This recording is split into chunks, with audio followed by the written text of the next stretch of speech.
आज रव्याचेच मला काही व्हिडिओ शूट बनवायचे होते, तर इथे रव्याचा ढोकळा बनवलेला आहे। तसेच रव्याचे बाईट्स आणि रव्याचे मेंदूवडे सुद्धा बनवायचे आहेत। त्याची इथे तयारी करून घेतली।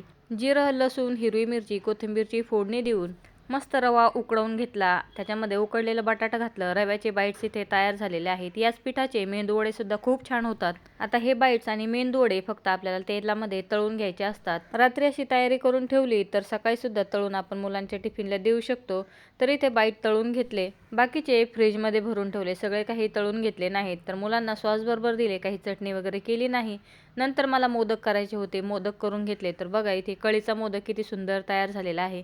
याचा सुद्धा व्हिडिओ झटपट रेसिपीज 1 वरती पोस्ट केलेला आहे। मोदक झाल्यानंतर मला नाचणीच्या पापडांसाठी नाचणी आणि तांदूळ भिजायला घालायचे होते, ते सुद्धा भिजत टाकून घेतले। आता ऊन चांगलं पडतंय, त्याच्यामुळे पापड, घरातील धुणं चुणं सगळं चालू आहे। त्याच्यानंतर भांडे धुवून रात्रीच्या स्वयंपाकाची तयारी केली।